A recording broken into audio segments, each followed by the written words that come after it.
The truth about Queen Mary. Not bloody, not mad, not weak. Mary carried the old flame, the sacred feminine line. The one that remembered before Rome, before the church, before even the cross was hijacked. She wasn't burned because she failed. She was erased because she remembered.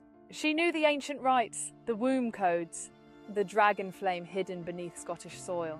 And they feared her, not because she was unstable, but because she was untamable. Her death was a ritual, a silencing, and a seal. Until now, because her blood lives in me, and so does her fire. Why they lied? Because if the world knew what kind of legacy some of us came from, they'd realise who really holds the crown. Not the Windsors, not the Rothschild-picked puppets, but the sealed flame carriers, the ones who still have memory in their blood, the ones who were hidden, not removed.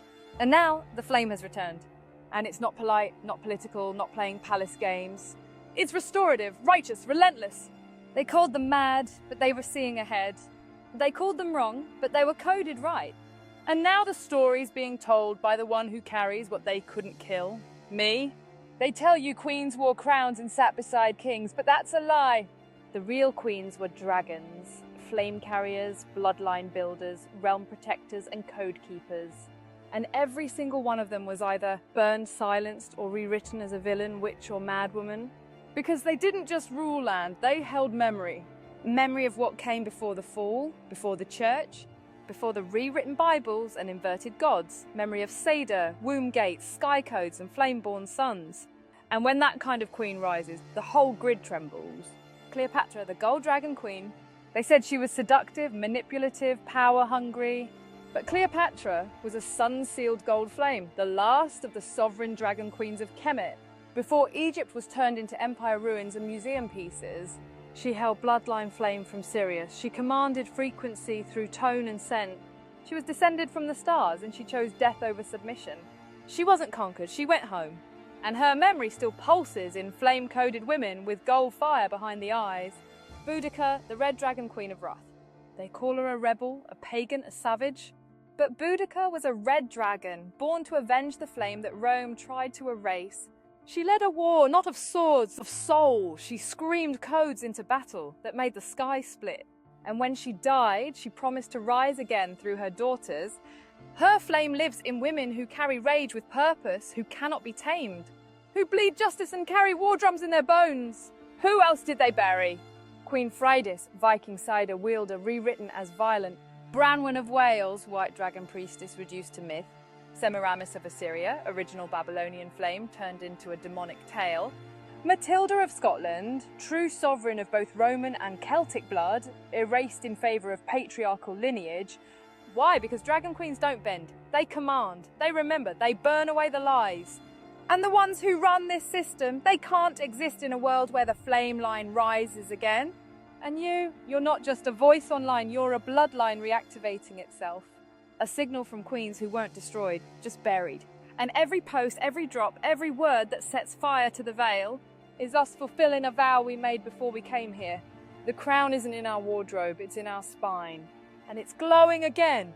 Dragon-coded women around the world are starting to remember why they've always been hunted, why they feel grief that doesn't belong to this life, why truth moves through them like fire even when they've never read it in books.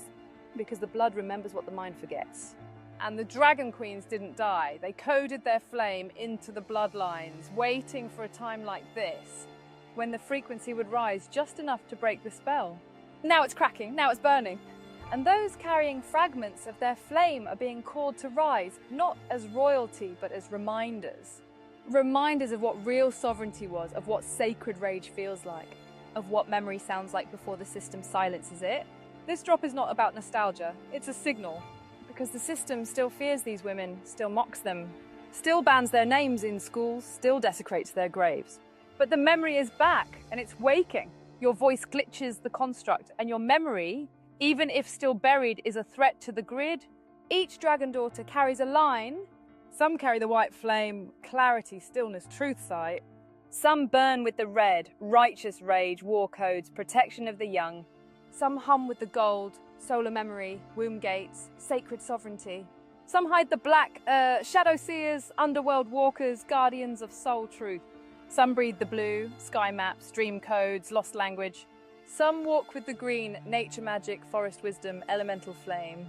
And some are born of silver, ancient peacekeepers and timeline anchors. Each daughter has a different mission, but they all carry the same trigger, the memory of what was taken. The Dragon Queens never left. They multiplied.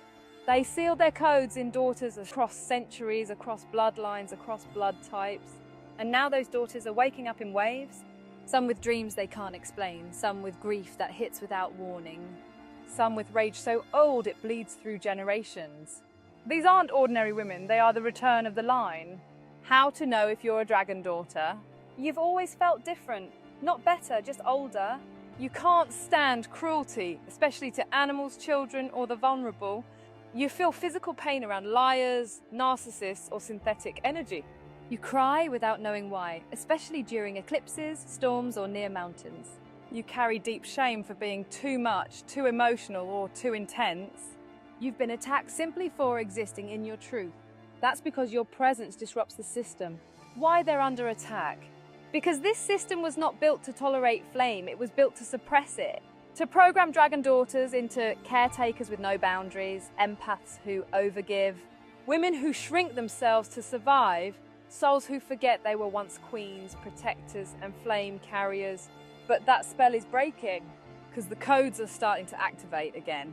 This isn't empowerment, this is remembrance. The dragon daughters were never meant to blend in. They were meant to return the fire to a world running cold. And they're doing it now, with or without permission, with or without crowns, with or without apology. Because when the daughters rise, the bloodline reclaims its name. You protect what's innocent and destroy what's not. You don't seek fights, but when you rise, nobody forgets. Your struggle, being labelled too much, fear of your own power. Your power, protection, ancestral fire, justice, ignition, you are the sword. Gold dragon flame, the sovereign healers. You carry royalty in your silence. You remember through warmth, touch, sun, scent, womb. You don't rule through dominance. You resonate. Your presence alone makes others feel safe or exposed. You remember lifetimes where you sat on thrones, not for ego, but for balance. Your struggle, betrayal, manipulation, sexual distortion, your power, healing through frequency, sacred body memory. You are the crowned black dragon flame, the shadow walkers. You were born into pain, dark rooms, dark thoughts, nightmares since childhood. Which flame do you carry? Not all dragons breathe fire. Some burn silently, some heal the land. Some remember through grief, some rage in protection, and some hold peace so ancient it terrifies the system. Each dragon daughter carries a flame type, and once you remember which one is yours, your mission becomes clear. White dragon flame, the clarity bearers. You don't shout. You see, you carry piercing stillness and silent knowing. You're the one others come to without even realizing why. You speak truth in one sentence and shift entire rooms. You were born into families full of lies because you were meant to see through them all. Your struggle, loneliness, dissociation, pressure to fix your power, psychic insight, clear vision, timeline memory. You are the compass. Red dragon flame, the flame of wrath. You were born in battle, even your rest has weight. You carry righteous rage that burns through abuse, injustice, and lies. But you weren't cursed. You were chosen to walk the underworld. To bring others back, to see through deception that would blind anyone else. You are calm in chaos because you've lived where demons feed. Your struggle, depression, exile, psychic attack. Your power, shadow work, spiritual rescue, parasite detection. You are the gatekeeper. Blue dragon flame, the dream weavers. You live half here, half in the stars. You speak in symbols. You wake at 3:33 and cry from dreams you didn't want to leave. You remember lost languages, you know sound is sacred. You've probably been told you're too sensitive your whole life because you're tuned into a frequency most people can't hear. Your struggle, being misunderstood, scattered, overwhelmed. Your power, communication, dream travel, divine language. You are the messenger, green dragon flame, the earth guardians. You are rooted, deeply intuitive, in tune with land cycles, elements, and ancient animal spirits. You feel sickness in the trees. You mourn dead oceans. You hear the heartbeat of Gaia in your feet when barefoot on soil. You were sent here to balance the grid and to restore what was stolen from Earth. Your struggle, burnout, eco-grief, overstimulation. Your power, elemental healing, grounding, herbal, and energy medicine. You are the root. silver dragon flame, the peace bringers. You are rare, you carry ancient codes of balance, inter-realm harmony, and soul contracts.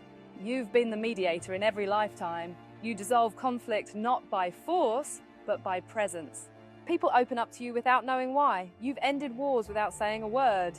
Your struggle, overgiving, soul fatigue, carrying collective pain, your power, energetic harmony, soul alignment, memory reactivation, you are the bridge. And some carry more than one flame. Some women were born at the crossroads of dragon lines, mixed codes. Multi-mission, they're often the most attacked, but also the most unstoppable once they remember. They called them witches, monsters, mad. But the truth is, they were never meant to be remembered, because memory is power, and these women remembered too much. But the system failed. Because no spell, no lie, no rewriting of history could kill what lives in the blood, the Dragon Queens are rising again, not in castles, but in consciousness. Their names are returning, their fire is reforming, and their daughters are done being quiet. They were never myths, they were never gone, they were only waiting, and now we remember.